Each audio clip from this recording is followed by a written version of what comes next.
არსებობს ბევრი მითი ბარიატრიული ქირურგიის შესახებ. ეს საშიშია, ძალიან ძვირია, მე შემიძლია წონის კლება ოპერაციის გარეშე, მე ვიცი რთულია მიიღო გადაწყვეტილება, მაგრამ დგება მომენტი, როდესაც ბარიატრიული ქირურგია, ქირურგიული მკურნალობა ერთადერთი გზა დაიბრუნო ჯანმრთელობა და სიცოცხლის ხარისხი. გამარჯობათ, მე გახლავართ ვახტანგ გედიშერაშვილი, სიმსუქისა და მეტაბოლური დარღვევების საერთაშორისო ფედერაციის რეგულარული წევრი, საქართველოს ბარიატრიული და მეტაბოლური ქირურგიის ასოციაციის გამგეობის აქტიური წევრი და ამჟამინდელი აღმასრულებელი დირექტორი.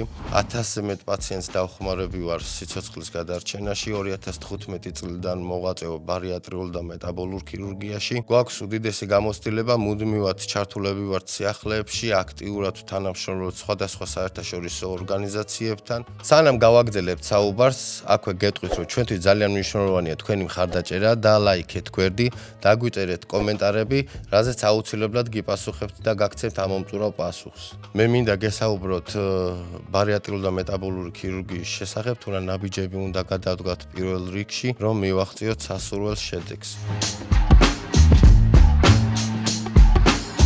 პირველ რიგში, რა თქმა უნდა ავირჩიოთ ექიმი, ბარიატრიული ქირურგი, რომელსაც მიმართავთ კონსულტაციისთვის. კონსულტაციაზე ყველაზე მთავარია, რომ ვიყოთ გულწრფელები, ექიმს არ დაუმალოთ არც ერთი ჩვენი მავნე-ჩვევა. იქიდან გამომდინარე, რომ ბარიატრიული ქირურგია საშუალებას გვაძლევს მრავალ დაავადებას ვებრძოლოთ ერთი ჩარევით, მნიშვნელოვანია პაციენტის გულწრფელობა. ანამნეზის შეკრება სწორად, ჩატარდება კლინიკო-ლაბორატორიული კვლევებში ჩართულები არიან ენდოკრინოლოგი, ნუტრიციოლოგი, ფსიქოლოგი, ანესთეზიოლოგი, კარდიოლოგი, ყველა ის სპეციალისტი, რაც ჭირდება თქვენს დაავადების მკურნალობას. ანალიზებისა და კვლევების შემდეგ დგება საკითხი ოპერაციული მკურნალობის ტაქტიკის არჩევისა. შეირჩევა თქვენთვის ოპტიმალური ოპერაცია.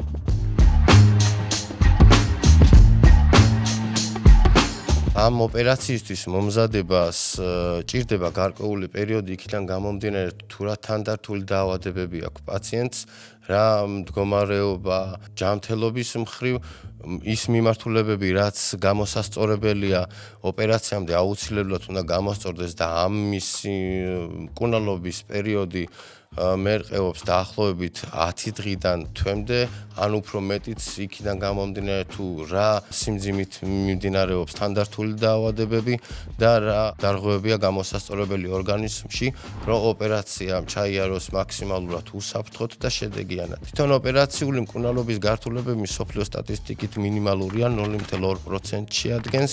იქიდან გამომდინარე, რომ დეტალურად ხდება პაციენტის გამოკვლევა და სწორი ოპერაციის შერჩევა. რა თქმა უნდა, არსებობს ისეთი შემთხვევები, ვისაც ოპერაცია უკვე გაკეთებული აქვს პაციენტებს და ხდება წონის შებრუნება, ანუ წონის რევერსი და პაციენტი არის უკმაყოფილო, იმედგაცრუებული. ეს გამომდინარეობს იქიდან, რომ თავიდანვე არასწორად შეირჩა ოპერაცია, ან პაციენტი არ მიყვა ექიმის რეკომენდაციებს. ოპერაცია სრულდება ლაპარასკოპიული მეთოდით. არ ახასიათებს პოსტოპერაციულ პერიოდში ტკივილი, ხდება ტკივილის კუპირება, მენეჯმენტი. პოსტოპერაციულ პერიოდში მალევე ხდება პაციენტის გააქტიურება რამოდენიმე საათში. პაციენტი იღებს კვებას, უბრუნდება ცხოვრების ჩვეულ რეჟიმს.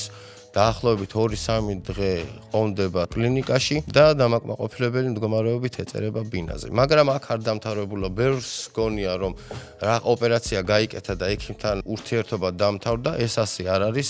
ამის შემდეგ ხდება ყველაზე აქტიური ფაზა, რადგან გახდომა დაახლოებით ოპერაციის შემდეგ აქტიურად მიმდინარეობს პირველი 2 წლის განმავლობაში და ამ პერიოდში ჩვენ აქტიურად გვჭირდება მონიტორინგი ქირურგის და ენდოკრინოლოგის, ხდება ანალიზების კონტროლი ოპერაციიდან 1 თვის შემდეგ, 3 თვის შემდეგ, 6 თვის შემდეგ და 1 წლის შემდეგ. რა თქმა უნდა, თუ ამ პერიოდის განმავლობაში პაციენტს აღენიშნება გარკვეული ჩივილები, არ ველოდებით არანაირ თვეს და პერიოდებს, მიმართავთ სასწრაფოდ ჩვენს ექიმს და ვიწყეთ კონკრეტული პრობლემის მოგვარებას. ოპერაციის შემდგომი პერიოდი არ არის რთული და აუტანელი, თქვენ არ გექნებათ ტკივილი, თქვენ არ გექნებათ ჩივილები, რომლის მოგვარებაც არ შეიძლება.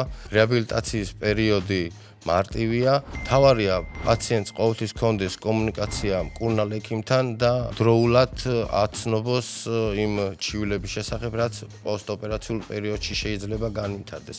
აქტიური კლების ფაზაში პირველ პერიოდში 1 თვის განმავლობაში პაციენტს შეიძლება აღნიშნოს ზოგადი სისუსტე, თაბურუს სხევა, ადვილად დაღლა, რაც აბსოლუტურად ბუნებრივია, მაგრამ ეს უნდა იცოდეს მკურნალმა ექიმმა, რომ შესაბამისი ღონისძიებები ჩაატაროს და შეგიმსუბუქოთ მდგომარეობა. პოსტოპერაციულად აუცილებელია კვების რეჟიმის დაცვა, თქვენ უნდა მიიღოთ საკვები დაახლოებით 3-ჯერ, 4-ჯერ მცირე ულუფებით დღეში. უნდა იაქტიუროთ, ისეირნოთ, თქვენ არ გევალებათ მძიმე წონის აწევა, სირბილი დიდ მანძილზე და ათლეტური მოთხოვნები.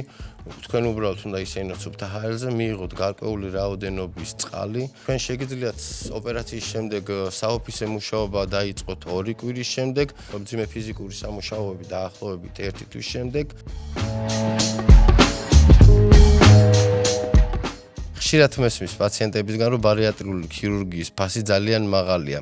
იქიდან გამომდინარე, რომ თვითონ ბარიატრიული ქირურგია ძალიან მაღალი დონის ქირურგია და მოითხოვს მაღალი დონის აპარატურას და მედიკამენტოზ მკურნალობას და იმ შედეგებიდან გამომდინარე, რასაც ჩვენ ვდებთ, ფასი საკმაოდ რეალური და ხელმისაწვდომია.